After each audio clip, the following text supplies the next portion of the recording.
राम राजा coaching classes में आप सभी लोगों का स्वागत है। आज हम आपको जो रघुवंशम महाकाव्य है, महाकवि कालिदास जी द्वारा रचित दूसरा महाकाव्य कौन सा है? रघुवंशम। प्रथम महाकाव्य है अपना कुमार संभवम और दूसरा है रघुवंशम। जो कुमार संभव है उसमें 17 सर्ग है और जो अपना रघुवंशम है उसमें 19 सर्ग है। इसमें 31 राजाओं का वर्णन किया गया। कल हमने आपको इसके बारे में विस्तृत जानकारी दी थी। आज उसी महाकाव्य की जो प्रमुख सूक्तियां हैं उन्हीं के बारे में बता रहे। तो सबसे पहला है मंगलाचरण। सबसे पहले है वागार्थ यो संप्रक्तौ वागार्थ यो प्रतिपत्तिते पार्वती च परमेश्वरौ नमस्कृतम।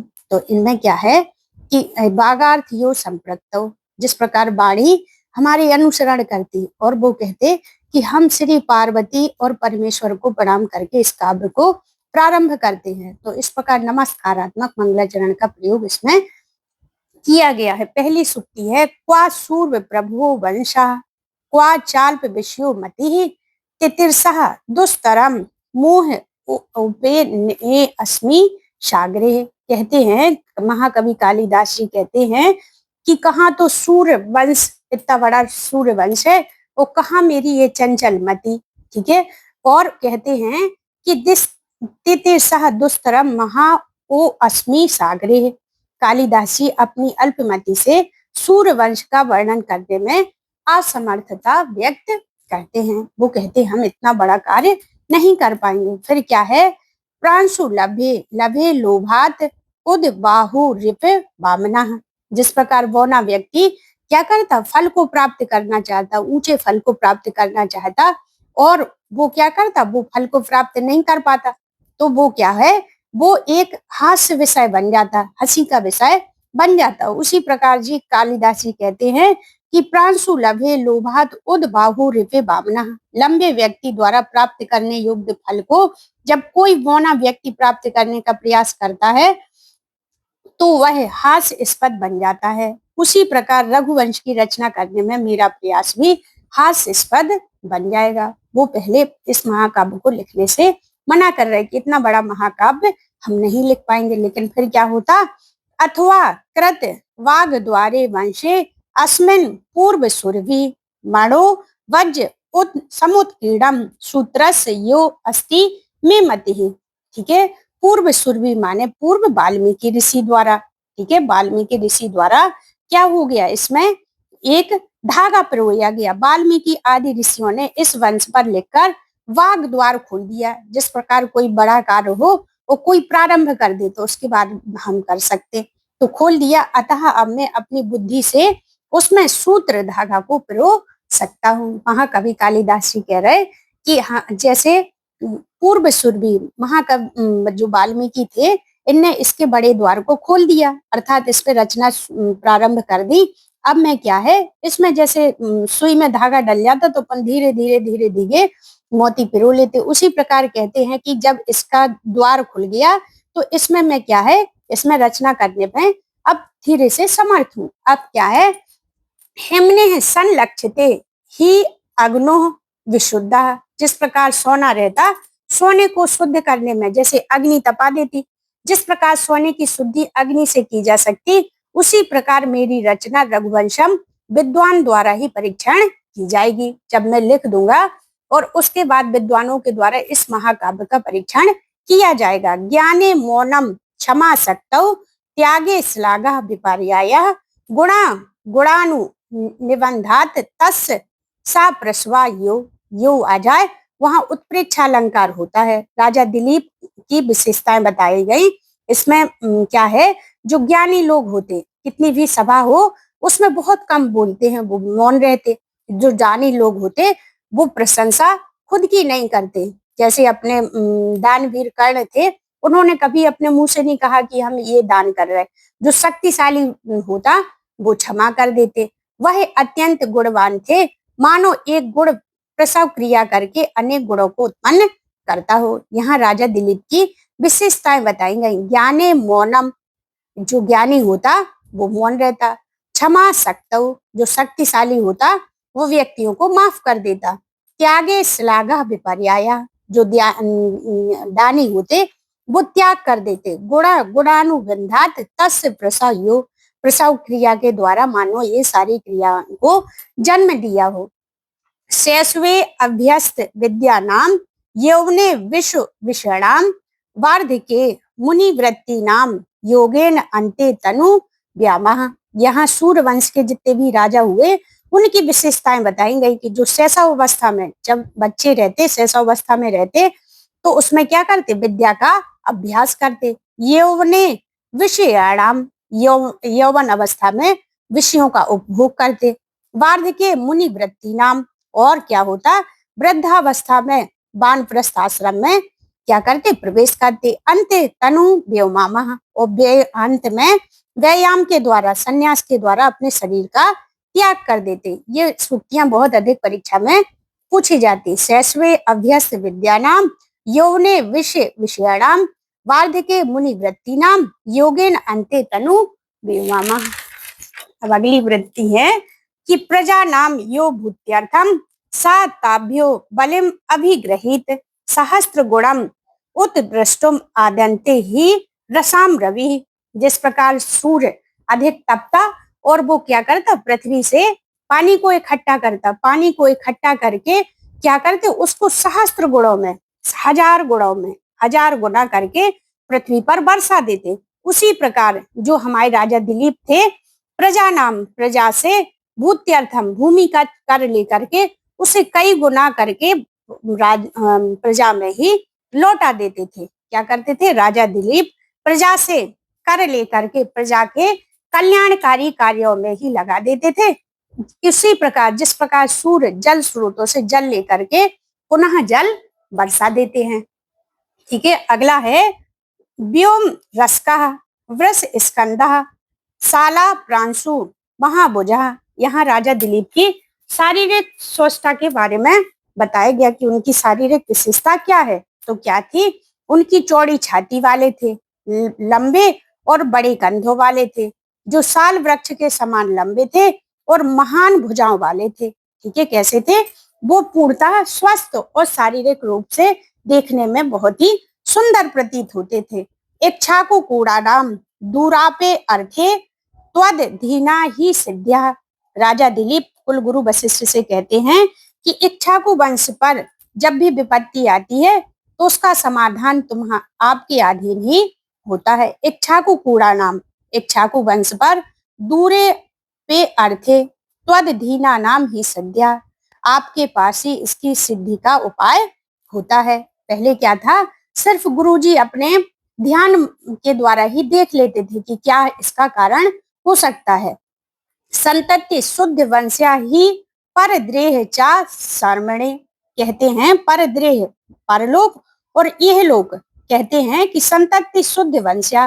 राजा दिलीप कह रहे गुरु वशिष्ठ से कि हम किसी की संतान ले सकते हैं, लेकिन उस संतान के द्वारा हमारी क्या होगी, शुद्ध, हमारे वंश की शुद्धि नहीं होगी, क्योंकि अपने द्वारा उत्पन्न संतान के द्वारा ही यह लोक और परलोक दोनों ही सुधरते हैं। अतः मैं स्वयं की संतान की कामना से आपके पास आया हूँ। ठीक है, संतति शुद्ध वंश्या ही परद्रेह चा शर्मणे। परद्रेह माने होता परलोक और यह लोक, स्वयं की संतान, उत्पन्न की गई संतान यह लोक और परलोक दोनों को सुधारते हैं। अतः मैं स्वयं की संतान की कामना से आपके पास आया हूँ। अगली सूक्ति है कि प्रतिबद्ध नाति हे श्रेय पूज्य पूजा व्यतिक्रमः। पूजनीय व्यक्तियों का अपमान कल्याणकारी श्रेष्ठों को रोकता है। क्या था कि जब सुदक्षिणा वहां से लौट रही थी तो जो कामधेनु थी वहां पर बैठी हुई थी तो उनको जल्दी में आते देख करके उनको प्रणाम नहीं किया और वहां से लौट आई। तो उसी समय उन्होंने कहा था कि तुमने हमारा अपमान किया है। तो कुल गुरु वशिष्ठ दिलीप से कहते हैं कि संतानहीनता का कारण बताया गया। उन्होंने यही बताया कि आपने कामधेनु का अपमान किया है। आराध्या सा पत्नी प्रीता काम दुग्धा ही सा। उन्होंने कहा है कि सा पत्नी, अपनी पत्नी के साथ, आराध्या काम दुग्धा, कामधेनु की पुत्री, ही सा माने नंदिनी, की सेवा करो, प्रीता माने वही प्रसन्न होकर के तुम्हें काय का वरदान देगी, पुत्र प्राप्ति का वरदान देगी। सूत्री श्रुते री अर्थ स्मृति रण्य आगच्छत।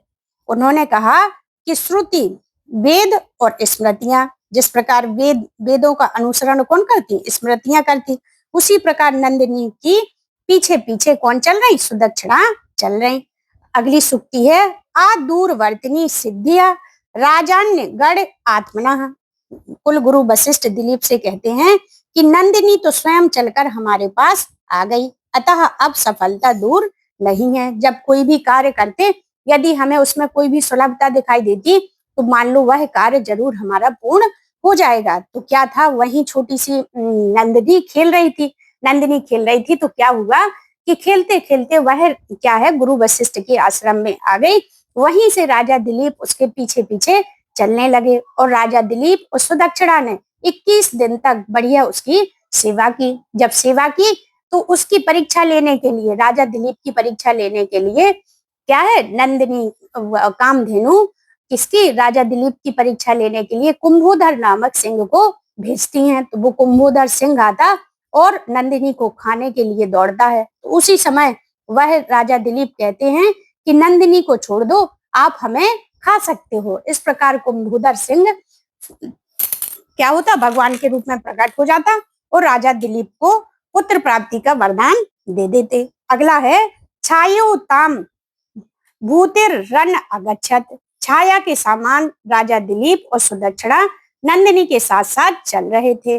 स्वावीर गुप्ता ही मनु प्रसूति। कहते हैं मनु के वंश में उत्पन्न सूर्यवंशी सैनिकों की आवश्यकता नहीं होती। जो सूर्यवंशी राजा थे वो क्या थे, अपनी स्वयं की रक्षा स्वयं ही कर सकते हैं, उन्हें सैनिकों की आवश्यकता नहीं थी। जिस प्रकार श्री राम अकेले ही वन में चले गए थे, उन्होंने सैकड़ों क्या है, राक्षसों का अकेले ही वध कर दिया था। तो व्यवस्थक मनु में उत्पन्न राजा अपनी स्वयं की रक्षा कर सकते, अतः उन्होंने सैनिकों को आवश्यकता नहीं बताई। क्या था, जब वो नंदिनी की सेवा कर रहे थे तो उनके साथ सैनिक भी चल रहे थे। तो राजा दिलीप ने कहा कि हम स्वयं नंदिनी की सेवा करेंगे, अब हमें किसी भी सैनिकों की आवश्यकता नहीं है। तो उसी के रूप में ये दी गई, स्वावीर गुप्ता ही मनो प्रसूति। वो कहते कि हम जो मनु के वंश में उत्पन्न सूर्यवंशी सैनिकों की आवश्यकता नहीं होती। अगला है, ना पादोन उन्मूलन शक्ति रहम शिला उच्चे मूर्छति मारुतस्य। सिंह कुंभोधर राजा दिलीप से कहता है कि हवा की शक्ति केवल वृक्षों को उखाड़ने के लिए योग्य होती, वह पर्वतों पर कोई प्रभाव नहीं कर सकती। वो कहते आप हमें मार नहीं सकते। इस प्रकार राजा से कुंभोधर कहता है। अगली सूक्ति है, दिशि मंदायते तेजो दक्षिणास्याम रवि अपि तस्यामेव रघु पांडव प्रतापम न विषय हरो। इस प्रकार यह सूक्ति है कि जिस प्रकार दक्षिण में क्या होता, सूर्य उपमा उपमेय में बताया गया, यह व्यतिरेक अलंकार है। अगला है, संचारणी दीप सिख्यो रात्रो यम यम व्यतीतात पतिम्बरः सा नरेंद्र मार्गी यो प्रपेते विपर्ण भावम सहसा भूमिपालः। इसमें क्या है कि संचारणी दीप सिखा, इसी में छठवें सर के 67वें श्लोक में महाकवि कालिदास को काय की दीप शिखा की उपाधि प्रदान की गई थी। जो इंदुमती थी बहुत ही सुंदर थी, जहां जाती थी उसी राजा को आशा रूपी दीपक जल जाता था। तो उन्हें लगता था कि शायद हमारे पास ये आ जाएंगी। इंदुमती दीपक की शिखा के समान, जिसके पास जाती वहां उत्साह आशा भर जाती है। ठीक है, अगला है, जो इंदुमती के साथ जो सखी थी, क्योंकि इंदुमती तो सिर्फ वो कर रही थी, बरमाला लिए थी, नीचे को सिर किए थी, तो उसमें क्या था, जो उनके साथ एक सखी थी, वो सखी सभी राजाओं का परीक्षण करती जाती थी कि यहाँ के हैं, इनके पास इतना वैभव है, ये इस योग्य है। क्योंकि जो मोती होता अपना ये रत्न होता, रत्न क्या है, उस रत्न की शोभा सोने से होती है। जो जितना महंगा रत्न होगा उसे सोने में गढ़ा जाता है। जैसे मोती है तो मोती को सोने चांदी में भी ले लेते। तो क्या है, रत्न सा अगच्छतु कांचन। सुनंदा द्वारपालिका इंदुमती से कहती है कि रत्न की शोभा तो उसके अनुरूप सोने से ही होती है।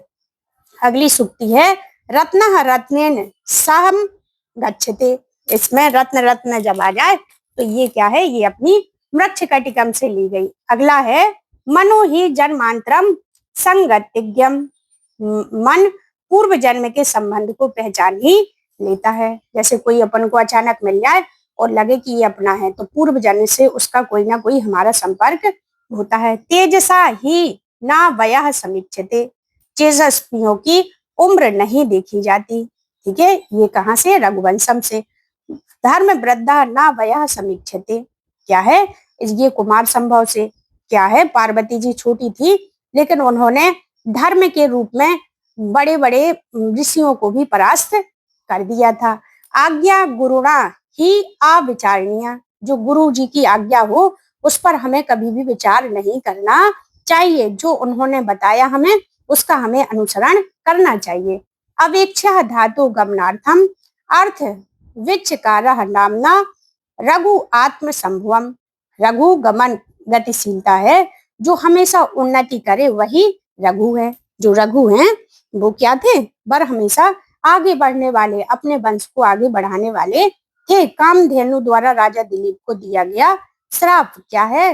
मत्स्य प्रसूतम अनाराध्या प्रजेसी त्वम सासासम सा। उन्होंने कहा कि कामधेनु राजा दिलीप से कहती है कि मेरी संतानहीनता की सेवा के किए बिना तुम्हें संतान की प्राप्ति नहीं होगी। जो हमने आपको पहले बताया कि उन्होंने कामधेनु की क्या किया था? अपमान किया था, उनको प्रणाम नहीं किया। इस प्रकार उन्होंने उनको बताया कि जब तक आप हमारी पुत्री की सेवा नहीं करेंगे तब तक आपको पुत्र प्राप्ति का वरदान प्राप्त नहीं होगा। अगली सूक्ति है सुताम तादियम सुरभे कृत्वा प्रतिनिधि शुचि आराध्या सा पत्नी प्रीता काम दुग्धा ही सा।